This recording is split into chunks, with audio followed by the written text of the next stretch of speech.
Well, hi again, listeners.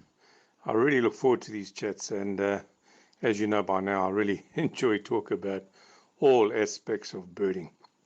And to be totally honest, these talks actually help me shake up my memory because when I know I'm going to talk about something, I kind of have to relook and rethink about what I have to say.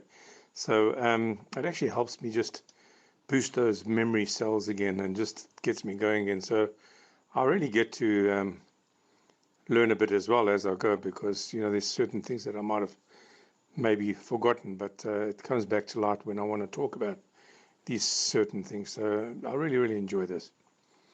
Well, today it's going to be a little bit different because I'm going to talk about in the birding kingdom, of obviously foster families. So the same as we have in our own lives. So it's the same, on the birds. Or with the birds. This is one of the most amazing things that happen in the birding kingdom. There are certain birds that will always put up their chicks for adoption. Obviously, lay the eggs, but the difference is that the host bird who's hosting these eggs doesn't give consent to this. So it's really difficult for both of them, in fact, to get this done, and it's very good. They are totally these host birds are totally hoodwinked into rearing these adoptive children. And they don't even know that they're actually raising these kids. Crazy, eh? The way this happens is that the female parasite. Oh, hang on. I forgot to mention to you that in the birding world, this type of phenomenon is called brood parasitism. But anyway, the female parasite, let's call it that. So anytime I talk about the parasite, this is the bird that's going to go in the other bird's nest to lay the egg. Well, they find the nest of the potential hosts. They kind of hang around until both parents leave the nest, mostly during the pause and egg laying. And once they've gone away, she sneaks in, lays her own egg, and then flies away. And the really sad thing, I guess, about the whole thing is, well, there's a couple of sad things which we'll mention later, but one of the sad things is that the mother who's laying the eggs never gets to see her own young ones. The fantastic thing about these birds when they go in there is that they can actually color their eggs. But I'll talk about it later because this is a whole different chapter in its own about how these birds manage to do this when they're laying their eggs. But they can paint the eggs as it were looking the same as the host eggs. That's what I'm trying to say. I'm getting a bit confused in my own talk here. So they actually paint the eggs so they mimic that of the host eggs. And you'll always see that these birds will choose the same few bird species as their hosts. But I'll give a little list of these a little bit later for interest's sake. But it's really nice to know. The host bird will accept the egg as its own, and so it'll carry on raising the chick as it's its own, irrespective of how big the bird gets.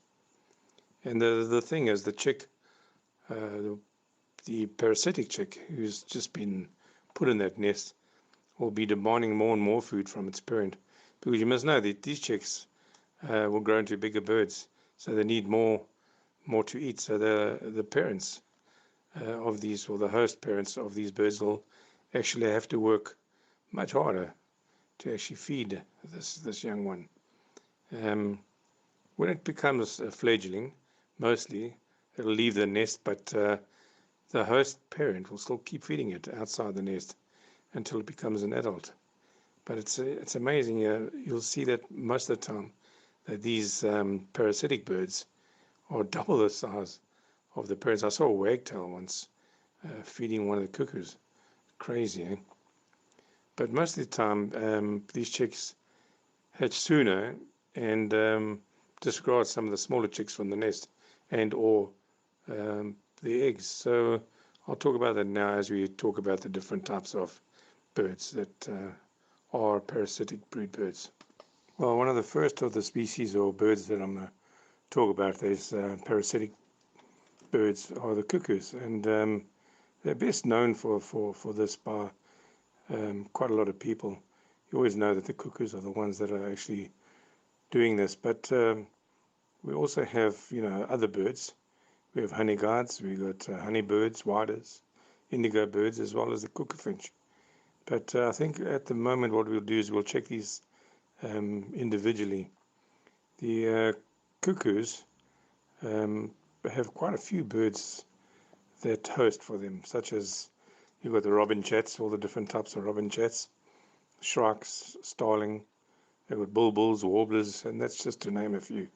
So they do have a few birds that they use as will be hosting their own eggs. They normally only lay about one egg, and as I said earlier, they tend to match the egg coloring to that of the host. Not always, but most of the time they do that because the nest is fairly light, and as the host comes in, they'll see that there's no difference in the coloring, and I think it's just extremely brilliant the way they do that. It's actually amazing the way nature does these things and makes it work. And you'll find that the eggs tend to hatch out a little earlier, and then the chick will then destroy the other eggs. The female cuckoo has been known to go in a nest, and then if there is a young hatchling in there, they'll trample it and or destroy some of the other eggs, and then lay her own egg over there. But their egg does tend to hatch out early, and the thing that I'd like you to do, though, when I'm talking about these different things like the cuckoos, at some stage just have a look at these birds in your field guides so you can actually see what they look like, and you can just sort of follow them around the bush if you can, especially around the time where they're going to be laying their eggs, and just watch them closely and see if they're sort of hanging around looking at different nests. It's very interesting to watch. So that is now the cuckoos that I've spoken about. The other one is our honey guards and honeybirds. And of these, the green-backed honeybird parasites on one species alone, and it parasites on the African yellow white-eyes, which is also great to know. They normally use host birds mostly that nest in holes and dark holes, what we call hole nesting birds, like the barbets, the woodpeckers, kingfishers as well. But you'll notice if you do go into one of these and you do see one of the eggs, and you do manage to see one of the eggs, these parasitic birds or females don't try and make the eggs the same color as the ones in the nest, because they choose these things because it's very dark inside, and the hosts cannot distinguish the difference between the sort of coloring of the eggs. But these chicks, when they come out, they have a very sharp, lethal beaks with little hooks on them, which actually last for a couple of days.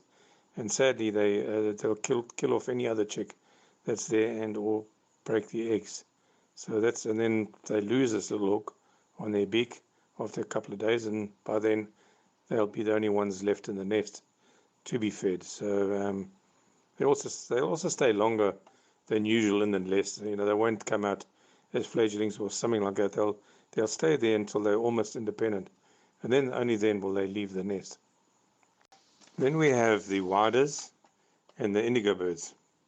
The whiters usually parasite with waxbills and manakins species, and the indigo birds usually use the hosting of the firefinches.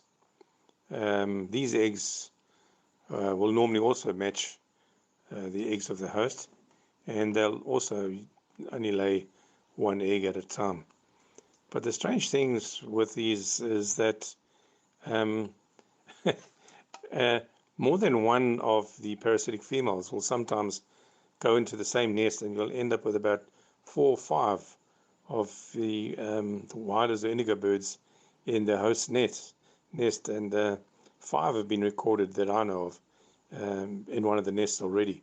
So this could be a huge problem for the host. And the other thing about these parasitic females is they don't damage any of the other eggs already in the nest, which is quite amazing. They're brought up with the other chicks, but the begging call and the markings that they have inside their mouths mimic the host chicks, so it gives them a better chance of survival. And lastly, that I want to talk about is the cuckoo finch. And this female is a little different. They have almost 13, 14 different species that they aim for when they want to go and lay their eggs. And what they do is they get in the nest, they actually remove all those eggs, lay one or two themselves, and then they leave. And they also match the host egg colors. So there you have a little brief talk about some of the birds that are parasitic type birds. And I'll just quickly go over a few of the pointers that I've spoken about now, just as a summary. Right, I'm just going to say a few things, just go over what I've said above about some of the birds. They have ways of mimicking the host eggs, which is brilliant and crazy. But I've seen it. I've seen the eggs look almost identical to the birds that they are laying it with. It's just incredible. The eggs have a shorter incubation period, so they give their chicks a much greater chance at survival.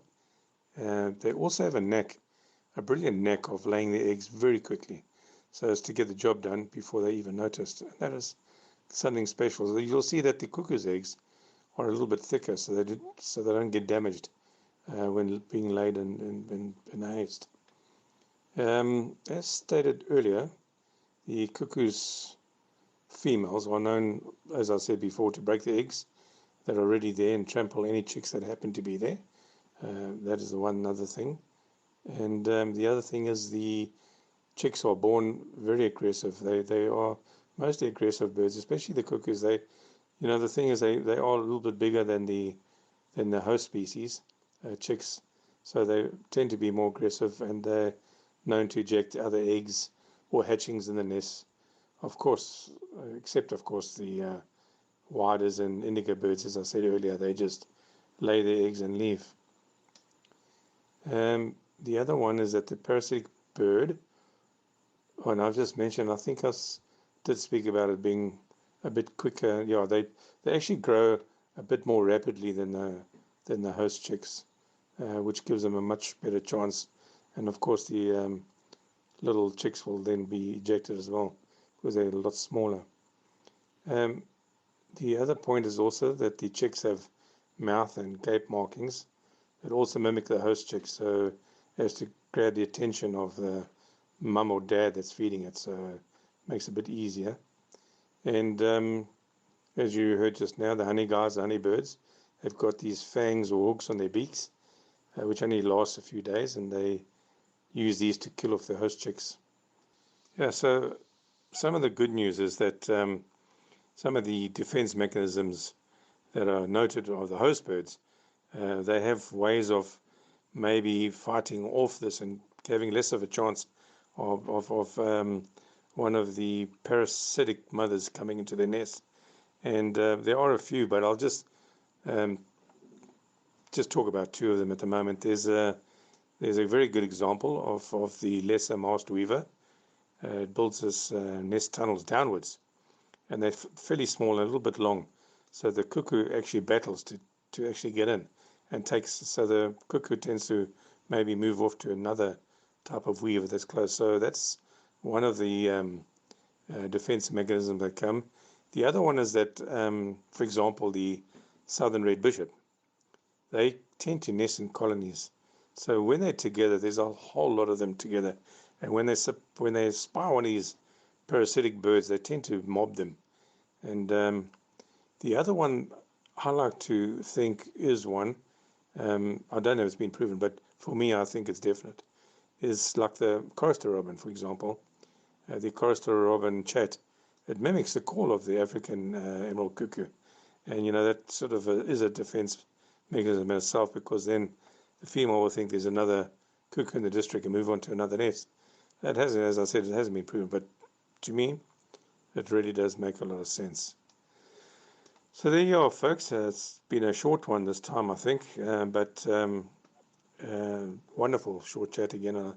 And I love talking about the wonderful lives that we live with birds. So until next time, All I can say is Big L saying, cheers, folks.